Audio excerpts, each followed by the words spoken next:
จากเลิงเล้าปรำปลาหึงนานมาแล้วมีสัตว์เคิงเทพที่เอิ้นกันว่าเงือซึ่งเป็นสัตว์ที่มีฤทธิ์มีเดชสามารถดลบันดาลฟ้าฝนส้นละท่าและควบคุมทุกอย่างในสายน้ำได้แบบ full option ปานเทพโพไซดอนน้องชายของซูสว่าในนั้นเสและในสายน้ำกระดิ่งนั้นก็มีเงืออยู่กลุ่มหนึ่งที่อยู่กันอย่างเงียบสงบและก็คอยปกปักรักษาผู้คนที่เฮ็ดอยู่ทำกินตามสายน้ำเพื่อตลอดปลอดภัยจากเหตุหายต่างๆแต่ว่ามีเงอะตัวแม่เนาะเคาะอยู่ตัวหนึ่งที่มีจิตเจอโซหายฟักไฟในศาสตร์มืดเงอะตัวนั้นได้ถลำลึกเข้าไปในวังวนของความโซหายจนถอนตัวไม่ได้มันก็เลยกลายเป็นอสุรกายและจำเป็นต้องดูดกินวิญญาณของผู้คนจึงจะมีชีวิตดำรงอยู่ได้ก็เลยเฮ็ดให้เจ้าแห่งเงอะผู้เปรียบดังโพไซดอนแห่งสายน้ำกระดิ่งนั้นได้ทำการเนรเทศออกจากพื้นที่เพราะว่าถ้ามันอยู่ต่อมันก็จะสร้างความเสื่อมเสียให้แก่เผ่าพันธุ์ของเงอะในเขตน้ำกระดิ่งเพราะสัตยาบันของชาวเงอะทั้งหลายแล้วพวกเขาคือสัตว์เถิงเทพผู้ที่มีความโอบอ้อมอารีดำรงอยู่เพื่อการปกปักรักษามนุษย์เพื่อตลอดปลอดภัยจากสิ่งโสหายในสายน้ำมีแม้นเพื่อกินผู้คนเฮ็ดให้เงอะตัวแม้ตัวนั้นต้องได้ออกจากเขตลำน้ำกระดิ่งแต่ที่ช่วยก็คือโผมันก็ต้องได้ไปน้ำกันเงอะทั้งสองโผเม่นั้นก็ได้อ้อเดินทางตามสายน้ำกระดิ่งล้องลงมาจนมาพบปะแม่น้ำแห่งหนึ่งเอิ้นว่าแม่น้ำของพวกเขาก็เลยได้ล้องลงไปตามกระแสน้ำของลงไปจนมาพบปะแม่น้ำอีกแห่งหนึ่งเอิ้นว่าปะเซบังเหงเฮามาในสายเซบังเหงก็มีสมาคมชาวเงอะอาศัยอยู่คือกันแต่เงอะสองโผเม่นั้นหูมาว่าอยู่ทางเหนือของเซบังเหงมีสายน้ำอีกสายหนึ่งที่ยังมีท่านได้มีเงอะแก๊งเลอไปสร้างอาณาเขตสองโผเม่นั้นก็เลยเดินทางโทนกระแสน้ำขึ้นมาตามสายเซบังเหงแล้วก็เลี้ยวซ้ายเฮาสายเซเกาะพอเฮามาในเขตเซเกาะสองโผเม่นั้นก็ได้เดินทางสำรวจเบิ่งก็พบว่าอยู่นี่เป็นบ่อนที่ทำเลดีมีผู้คนอาศัยอยู่หนาแน่นทรัพยากรต่างๆกับอุดมสมบูรณ์ก็เลยพากันตัดสินใจว่าสิอาศัยอยู่นี้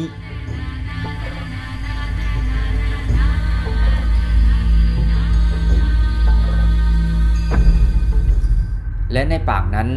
อยู่ในสองฝั่งของสายเซเกาะนั้นก็มีชนเผ่าบรูและก็เผ่าผู้ไทยอาศัยอยู่และวิถีชีวิตของคนทั้งสองชนเผ่านี้ก็มีความโพ่พันกับสายน้ำอย่างขาดมิได้มีว่าสิเป็นการอาบน้ำอาบในน้ำใสการหาอยู่หากินวิถีชีวิตของสองชนเผ่านี้มีสามารถดำรงอยู่ได้ถ้าปราศจากสายน้ำและเมื่อเงอะสองโผเม่นี้พากันมาสร้างอาณาจักรอาศัยอยู่ในลำน้ำเซเกาะ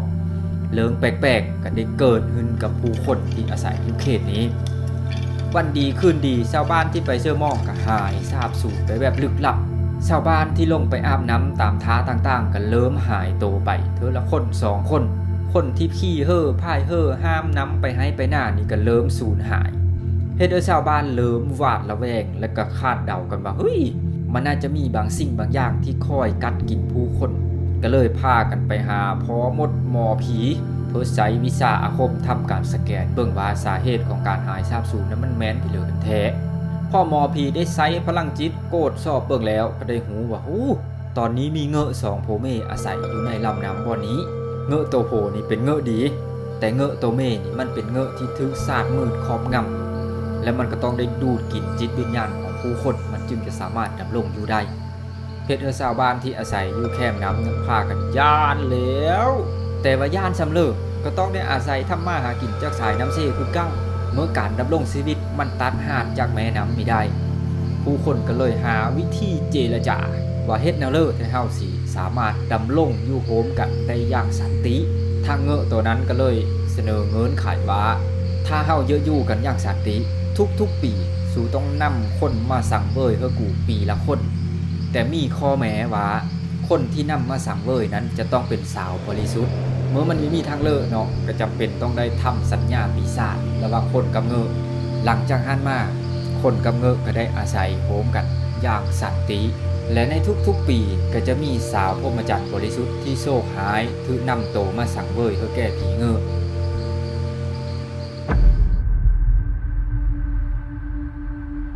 วันเวลาก็ได้ผ่านไปหลายฟ้าหลายปีผู้คนที่อาศัยอยู่ในสองฝั่งของเซเกาะในสมัยนั้นแทบจะมีครอบครัวเลยที่ไม่ได้สูญเสียลูกสาวเพื่อกับผีเงอะตนนั้นจนคิวการสังเวยนั้นได้ตกมาฮอดที่ของ เจ้าพญาผู้ปกครองดินแดนแห่งนั้นและพญาผู้นั้นนี่มีลูกสาวเพียงผู้เดียวกำลังเริ่มเติบใหญ่เป็นสาวเมื่อคิวการสังเวยลูกสาวได้เฮามาพญาผู้นั้นก็เลยคิดหาวิธีว่าเฮ็ดนั่นเลยเด้สิกำจัดผีเงอะตัวนี้เฮาพ้นไปจากสายเซเกาะเพื่อสิเฮาผู้คนนี่ได้ดำรงอยู่โดยความสงบสุขอย่างแท้จริงพญาก็เลยประกาศข่าวสารออกไปว่าถ้าเพื่อที่สามารถมาปราบผีเงอะตนนี้ได้ตัวเองจะยกลูกสาวเฮอเป็นแม่และกับแบ่งทรัพย์สมบัติเฮอครึ่งหนึ่งแต่ว่าถึงเงินไขการแลกเปลี่ยนมันจะน่าสนใจซับเลิกก็ตามคนอยู่ในเขตนั้นกับมีเพื่อที่จะมีความสามารถพอที่จะปราบผีเงอะตัวนั้นได้และในตอนนั้นละมีไอ้หนุ่มชนเผ่าบรูผู้หนึ่งซึ่งหมอนั้นเป็นคนที่หน้าตาอัปลักษณ์ขี้ร้ายแต่ว่ามีจิตเจอที่ดีงามและหมอนั้นก็มักลูกสาวของพญาและหมอนั้นน่ะชื่อว่าอาแยงตะเฮิมก็ถ้าแปลเป็นภาษาเฮาก็คือผีมีเยอะผีมีเห็นว่านั้นสิความหมายก็คือขี้ร้ายจนผีมีเยอะคิดเอาซะนั้นละพ่อมิสเตอร์อาแยงตะเฮิมนี่ก็เลยอาสาคันซันคอยสิอ้อเดินทางตามหาหมอผีผู้ที่จะสามารถมาปราบมันได้หมออาแยงตะเฮิมก็เลยอ้อเดินทางแหละถามไปแต่ละบ้านมันก็ถามไปเรื่อยๆอ้อเดินทางพระเนจรล่อนเล่ไป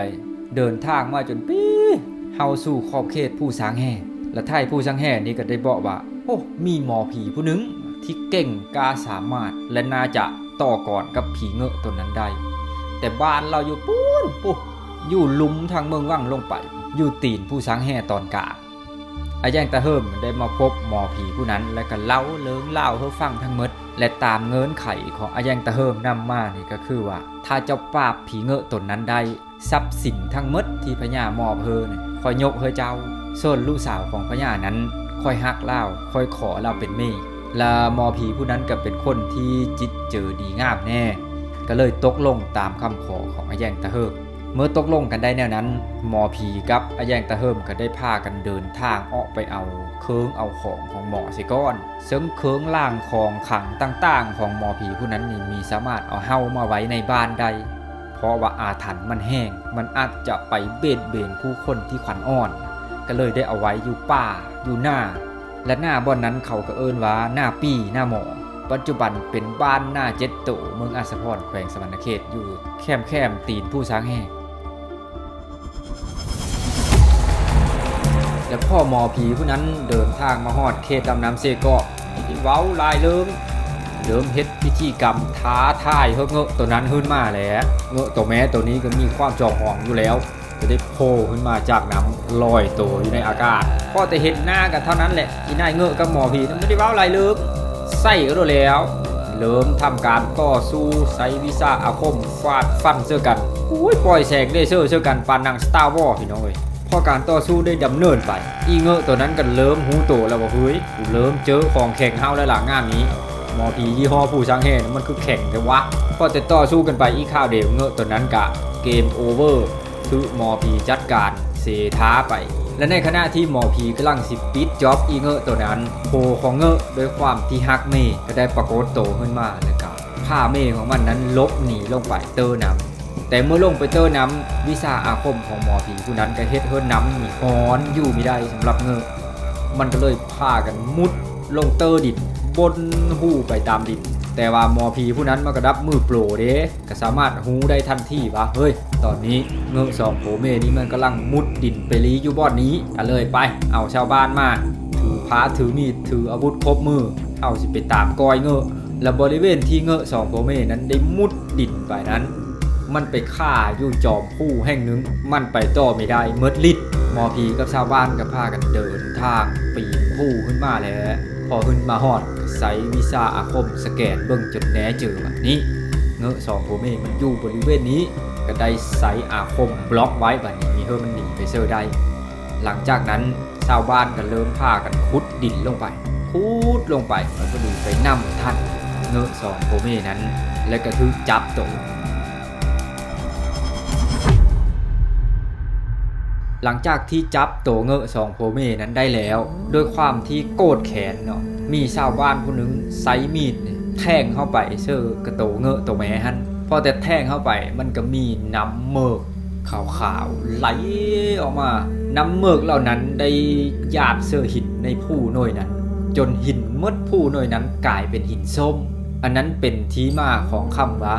ส้มปานเงอะที่คนผู้ไทยเว้ากันมาแต่โบราณนะย้อนความส้มของน้ำเมือกที่ออกจากอวัยวะเพศโตแม้ของเงอะหลังจากจับเงอะทั้งสองโปเม่ได้แล้วชาวบ้านก็ได้เอาโตลงมาหอดทงหน้าแห่งหนึ่งอยู่แคมบ้านและเงอะโตแม้หันกะถือชาวบ้านผู้ที่เครียดแค้นอยู่แล้วนี่ก็พากันลุ่มแทงลุ่มฟันลุ่มตีจนตายอยู่เฮอหน้าบ่อนนั้นทงบ่อนนั้นก็เลยเอิ้นกันว่าทงหน้าเงอะโซนเงอะโตโผนั้นชาวบ้านก็ยังมีสามารถตกลงกันได้ว่าสิหาหรือสิปล่อยมันไปเนาะเสียงเสียงของชาวบ้านก็ได้แตกเอาเป็น2ฝั่งนึงก็บอกว่าเฮ้ยเฮาห้าเม่มันแล้วน่ะเยอะมีเยอะแนวเลิมันก็ต้องเครียดแค้นแต่เฮาถ้าเฮาปล่อยมันไปมื้อนี้มื้อหน้ามันก็จะต้องกลับมาหาแต่เฮาหาลูกหาหลานกินลูกกินหลานเฮาและอีกฝั่งนึงก็มีคำเห็นว่าที่ผ่านมาก็มีแต่เม่มันที่กินลูกกินหลานกินญาติพี่น้องแต่เฮาโผมันเป็นเงอะดีมันมีเคยเฮ็ดพี่เหลือแต่เฮาถ้าเฮาห้าโผมันเฮาก็เป็นบาปเป็นกรรมเฮาก็สิโซมีต่างจากเม่มันนี่เมื่อตกลงกันยังไม่ได้แนวนั้นก็เลยว่าคันซันเฮากับเมื่อปรึกษาผู้เฒ่าผู้แก่ปรึกษาเจ้าพญาอยู่บ้านเสียก่อนเอาเป็นว่ามื้อนี้มันก็ค้ำแล้วก็เลยว่าพุมันไว้นี่ก่อนเงอะตัวนี้หมอผีก็เลยได้ใช้สายสิญจน์อาคมแทงเข้าไปในหูดังของเงอะตัวผู้นั้นแทงแบบแทงเข้าควายนี่ละและกำมัดไว้กับกกมะขออยู่แคมหน้าชาวบ้านก็ได้พากันเดินทางเมื่อบ้านพร้อมกับศพเงอะตัวเมที่ถือหาหั่นละพอตกมาฮอดกลางคืนเงอะตัวโผนี่ก็เริ่มคึดไปหลายแนวเริ่มยานเริ่มระแวงแล้วแนวรู้ดิชีวิตกูมื้ออื่นนี่ถ้ากูโชคดีมื้ออื่นเขาตกลงกันได้ว่าปล่อยกูไปกูกะสิมีชีวิตรอดต่อไปถ้าเขาตกลงว่าสิหากูเด้ฉบับนี้แล้วความคิดนี่ก็คิดไปทางว่าเขาน่าจะมีเอากูไว้หลายกว่าเงอะตัวนั้นก็เลยดิ้นร่นเนาะดึงนั่นเลยก็มีหากสายสิญจน์อาคมของหมอผีนั่นน่ะดึงจนว่ากกมะขอนี่จนล้มก็ยังมีสามารถหนีไปได้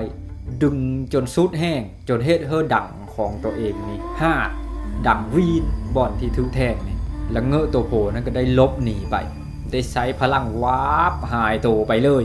จนมื้อเช้ามาอ้าวเงอะหายไปแล้วเหลือแต่กกมะขอกับสายสิญจน์หมอผีผู้นั้นก็เลยได้ใช้เวทมนต์สแกนเบิ่งอีเธอหนึ่งพอสแกนเบิ่งแล้วก็โอ้เงอะตัวนี้มันโตนหนีไปปุ้นว่ะมันไปอยู่ยอดเสน้อยผู้เดียวนี้นะแล้วหมอผีก็ได้ทำการสแกนลงเลิกถึงจิตเจอของเงอะตัวนั้นอีว่ามันกำลังคิดพี่เลยอยู่เมื่อหูสิ่งที่เงอะตัวนั้นคิดอยู่แล้วก็ได้บอกกับพญาบอกกับชาวบ้านว่าเงอะตัวนี้นี่เป็นเงอะที่ดีมีเคย5คนมีเคยทำหายเพราะฉะนั้นไทเจ้ามีต้องยานมันต่อไปและที่หนีไปนี่ก็ไม่ได้มีความเครียดแค้นเงอะตัวนั้นในจิตสำนึกเลิกๆของมันแล้วมันจะใช้เวลาที่เหลือในชีวิตของมันทำคุณไถ่โทษคอยซ้อยเหลือผู้คนอยู่สายเสน้อยเฮอตลอดปลอดภัยเพื่อสิได้กลายเป็นกุศลอุทิศเฮเมมันผู้อยู่นรกอเวจีเฮอได้ไปพุทธไปเกิดเมื่อชาวบ้านและพญาหูในนั้นก็เลยโอเคพระชัดปล่อยมันไปไม่ต้องไปเฮ็ดเปิดตะมันหลังจากภารกิจสำเร็จแล้วหมอผีก็ได้รับรางวัลและเงินคำทรัพย์สินต่างๆที่พญาตกลงว่าสีมอบหมออาแย่งตะเฮิมเนี่ยก็ได้ลูกสาวพญาเป็นเมสมดังหวังแล้วหมอผีผู้นั้นก็ไม่ได้เอาเมิดดอกเงินทรัพย์สินที่พญามอบนั่นก็ได้มอบหมออาแย่งตะเฮิมนี่โซนหนึ่งเป็นทึ่นเป็นห้อนไปสร้างขอบสร้างโคและก็เดินทางกลับมาผู้สร้างแห่สู่สำนักทางนาปีนาหมอคือเก่าและตัดภาพมาที่เงอะตัวโผที่หนีมาอยู่ยอดเสน้อยพอมาอยู่ผีเงอะตัวนั้นนี่ก็ได้คอยปกปักรักษาผู้คนคอยซอยเหลือผู้คนเวลาที่น้ำป่าไหลหลากจนอยู่มาอีกหลายปีก็มีผู้เฒ่าผู้หนึ่งได้เดินทางห้ามน้ำเสน้อยไปนอนหน้าและในระหว่างนั้นนี่เป็นทึโสงน้ำป่าไหลหลากน้ำหึ่นเฮ็ดเฮอน้ำนี่โทมหน้าของพ่อเฒ่าอันนั้นนี่จำนวนหนึ่งและเงอะตัวนั้นนี่ก็เห็นพ่อเฒ่าอันนี้อยู่ผู้เดียวก็เลยคิดเยอะๆก็เลยแปลงกายเป็นควายเทิกโตบักใหญ่ย่างขึ้นมาแต่นำขึ้นมาแล้วก็เฮ็ดกัดกินข้าวของพ่อเฒ่าอันนั้นพอพ่อเฒ่านั้นแนมเห็นควายตัวนั้นกำลังกัดกินข้าวก็โอ้ยเราจะหายแล้วจับเอาไม้ลักโหนี่แล่นไปเซ่อแล่นไปเคอๆอย่าเอาไม้ฟาดเซ่อมันแล่นหนีพอเฒ่านั่นกับคนอายุหลายได้แล้วก็แล่นมีไว้แล้วช้าๆเนาะเยาะๆยอดๆตามภาษาผู้เฒ่าพอแล่นหนีไปห่างจังหน่อยนึงก็เฮ็ดกัดกินข้าวเซ่อเราอีก พอเท่านั้นก็แล่นมาซื้อสิเอาไม้ฟาดจนมีจังหวะหนึ่งควายตัวนั้นก็ได้ถอยหลังลงไปแล้วตีนสลุปเสือหะใหม่ถอดออกไม่ได้บัดพอเท่านั้นมาฮอดก็เลยฟาดไปด้วยไม้แล้วโหเต็มแห้งบาดหนึ่งพอถือไม้ค้อนของพอเท่าเท่านั้นแหละเงอะตัวนั้นเจ็บโตก็เลยจำเป็นต้องคืนหางเป็นเงอะโดดลงน้ำไปพอเท่าผู้ที่ถือไม้ลักโหมาตีและเห็นภาพการกายหางต่อหน้าต่อตาแทบสิช็อกตายกันเมื่อเห็นแนวนั้นเงอะตัวนั้นก็ย่านพอเท่าอันนั้นเป็นอันตรายเนาะก็เลยไปเห่าหางหมอผีอยู่ในบ้านแห่งนั้นแล้วก็เอิญคนผู้เฒ่าผู้แก่มาสู้ไปเอาแม่ว่าบักเท่าอันนั้นน่ะมันจังไข้จังหนาวมันจะตายมันจะช็อกตายแล้วอยู่หน้ามันน่ะมันย่านกูแบบกูไม่ได้เยอะเฮ็ดเพิ่นแต่บ้านได้กูเยาะมันซื้อเงอะตัวนั้นบอกแล้วก็เว้าก็ชาวบ้านว่าต่อจากนี้สู้มีต้องย่านกูเด้อกูสิมาอยู่ในสายเสน้อยแล้วคอยปกปักรักษาทุกคนเพื่อตลอดปลอดภัยมีเจตนาสิทำหายเพื่อทั้งนั้นไทบ้านก็ได้เดินทางไปเอาพ่อเฒ่านั้นเฮามาบ้านผูกคอต่อแห่งเอิญขวัญและเราเสียขวัญเลยหลังจากนั้นมาเวลาคนในสายเสน้อยตกน้ำตกในก็จะมีหอนไม้มีก้อนหินบางสิ่งบางอย่างมาแตะเสือแข้งมาแตะเสือขาเฮาคนผู้นั้นเย็บประคองตัวเพื่อรอดตายจากการตกน้ำได้และคนในเขตเสน้อยจะเบาะต่อกันจากลุ้นสู่ลุ้นว่าถ้าเฮาเดินทางไปให้ไปหน้าไปป่าไปดงแล้วขากลับมานี่เกิดน้ำป่าไหลหลากชาวบ้านมักจะเห็นเห่อไม้ลึกลับลำหนึ่งจอดอยู่แบบนี้มีเจ้าของเห่อลำนั้นจะเป็นเห่อไม้เก่าๆเห่อลำน้อยๆและถ้าเพิ่อพบเห็นเห่อลำนั้นแม้นเห่อขี่โลดเห่อนั้นปลอดภัยและเวลาขี่นั้นมีจะเป็นต้องเอาไม้พายมีจะเป็นต้องใช้ไม้พายเพียงแต่ใช้มือวิดน้ำเห่อลำนั้นจะค่อยๆไหลไปฮอดฝั่งอย่างปลอดภัยมีว่ากระแสน้ำจะไหลแห้งซ้ำเลือกระยาและเมื่อขี่เห่อลำนั้นไปจนฮอดฝั่งอย่างปลอดภัยแล้วแม้นห้ามผู้เห่อนั้นเด็ดขาดพอฮอดไปแล้วกับปะเห่อลำนั้นเห่อไหลไปตามสายน้ำเพราะผู้คนเสือว่าเห่อลำนั้นคือปู่เงอะผู้ที่ปกปักรักษาสายเสน้อยแปลงหางมาคอยซอยเหลือผู้คนอยู่ในเขตนี้และเวลาขี่นั้นมีกฎระเบียบอยู่ 2-3 ข้อก็คือห้ามโห่ฮ้องห้ามโหย่านปู่เงอะคิดว่าโหขวัญผู้ดังเพิ่นทีวีจากห้อยสายสิญจน์นั้นและกับผู้หญิงที่เป็นประจำเดินนั้นห้ามขี่ยันประจำเดินไปเปิ้นหางกายของอีปู่เพิ่นคนในเขตสายเสน้อยจะเอิ้นเงอะตนนั้นว่าปู่เงอะและมันก็เป็นเรื่องแปลกที่ตั้งแต่อดีตจนฮอดปัจจุบันนี้มีเคยตกน้ำตายอยู่สายเสน้อยอันนั้นเป็นความเสือของผู้คนที่เบาะต่อกันมาจากรุ่นสู่รุ่นเรื่องราวของปู่เงอะผู้ปกปักรักษาแห่งสายเสน้อย